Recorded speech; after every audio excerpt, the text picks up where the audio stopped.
बिस्मिल्लाहिर्रहमानिर्रहीम, अस्सलाम वालेकुम। देसी टीवी यूएसए से मैं हूं मेरा अब्बासी। नजर डालते अब तक की ताज़ा तरीन खबरों पर।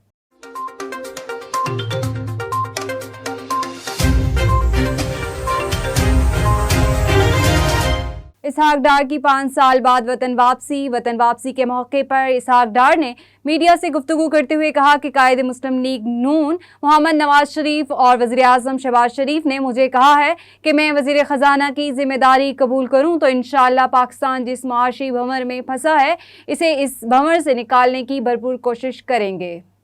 बिस्मिल्लाहिर्रहमानिर्रहीम, अस्सलातु वस्सलामु अलैका या खातमुन नबीय्यीन।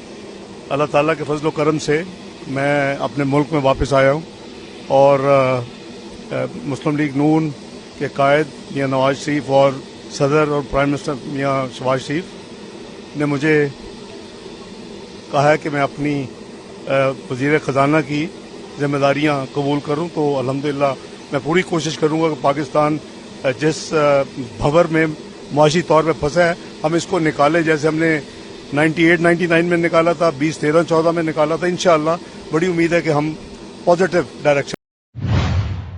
आर्मी चीफ से कैनेडियन हाई कमिश्नर की अलविदाई मुलाकात हुई, जिसमें बाहमी दिलचस्पी के अमूर और इलाकाई सिक्योरिटी सूरत-ए-हाल पर तबादला ख्याल किया गया।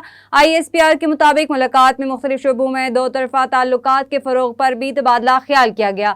आर्मी चीफ ने कैनेडियन हाई कमिश्नर की खिदमत को सराहा और कहा उन्होंने दोनों ममालिक के ताल्लुकात की मजबूती के लिए किरदार अदा किया। ISPR के मुताबिक कैनेडियन हाई कमिश्नर ने पाकिस्तान में आने वाले हालिया सैलाब पर अफसोस का इजहार किया। वज़ीर ख़ारजा बिलावल भुट्टो ज़रदारी ने वाशिंगटन में अमरीकी हम मनसब एंटोनी ब्लिंकन से मुलाकात की और दो तरफा ताल्लुकात समेत अहम अमूर पर तबादला ख्याल किया। पाकिस्तान और अमरीका सफारती ताल्लुकात के 75वें साल मुकम्मल होने पर अमरीकी महकमा ख़ारजा में तकरीब हुई, जिसमें वज़ीर ख़ारजा बिलावल भुट्टो ज़रदारी और अमरीकी वज़ीर ख़ारजा एंटोनी ब्लिंकन ने खिताब किया। अमरीकी वज़ीर ख़ारजा एंटोनी ब्लिंकन ने सैलाब की तबाहकारियों पर अफसोस और दुख का इजहार किया और पाकिस्तान को सैलाब से फसलों को होने वाले नुकसान के तनाज़ुर में फूड सिक्योरिटी के लिए मजीद $1 करोड़ इमदाद देने का ऐलान किया। जनूबी कोरिया में होने वाले 70वें इंटरनेशनल ड्रामा अवार्ड्स में दायस्तान को बेहतरीन ड्रामा सीरियल का अवार्ड दिया गया। तुर्क तारीखी ड्रामा सीरियल अर्तुगरुल भी बोजदाग प्रोडक्शन हाउस ने तैयार की थी। अमरीकी महकमा खारजा के तर्जुमान नेड प्राइस ने न्यूज़ ब्रीफिंग में दी। इससे पहले अमरीकी वज़ीर खारजा ने कहा कि यूक्रेन के लिए अमरीकी शहरी सिक्योरिटी इमदाद में $450 मिलियन से ज्यादा फराहम करेगा। Principles at the core of the UN Charter. President Biden cited one of his predecessors, President Truman, who heralded the Charter as proof that nations can, quote, state their differences, can face them, and then can find common ground on which to stand. And last week, we witnessed a tremendous amount of common ground among the UN's member states regarding Russia's illegal, unjustified invasion of Ukraine. Country after country in both the Security Council and General Assembly condemned Russia's war and called for an end to the invasion. They did so because not only is the Kremlin's war an assault on Ukraine, but it is also a stark affront to the principles at the heart of the UN Charter. Sovereignty, the independence of states, the inviolability of national borders, the tenets of peace and security. These are the principles that apply equally in Europe as they do anywhere and everywhere around the world. The statements from world leaders in New York crystallized the stakes, but so too did the statements and actions that emanated from Moscow.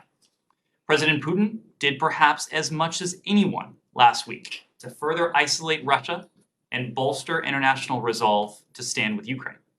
His nuclear saber-rattling, the sham referenda, his partial mobilization, and the broad and sometimes violent crackdown on Russians exercising their universal rights were galvanizing, but almost certainly not in the way that President Putin intended. These actions from President Putin signal very clearly that he knows he is losing. He's on his back heels, and he's making every attempt to intimidate those who would stand up to him. We, along with our allies and partners around the world, are not going to bow to intimidation. So let me state once again, the so-called referenda Russia is holding right now in the sovereign Ukrainian regions of Kherson, Zaporizhia, Luhansk, and Donetsk are a total sham.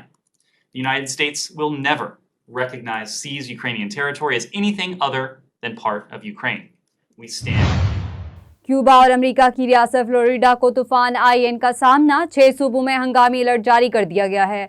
Cuba में तेज हवाओं के साथ बारिश का सिलसिला भी जारी है। मुतासरा सूबों के दरमियान चलने वाली ट्रेन और बस सर्विस मुअत्तल कर दी गई है। मीडिया रिपोर्ट्स के मुताबिक क्यूबा के बाद तूफान बुध या जुमेरात को अमेरिकी रियासत फ्लोरिडा के साहिल से टकराएगा। अमेरिकी मीडिया के मुताबिक शदीद बारिशों और सैलाब के खतरे की वजह से फ्लोरिडा में हंगामी सूरत-ए-हाल नाफिज कर दी गई। इतना ही। मजीद बाखबर रहने के लिए देखते रहिए देसी टीवी यूएसए या फिर विजिट करें हमारी वेबसाइट desitvusa.com।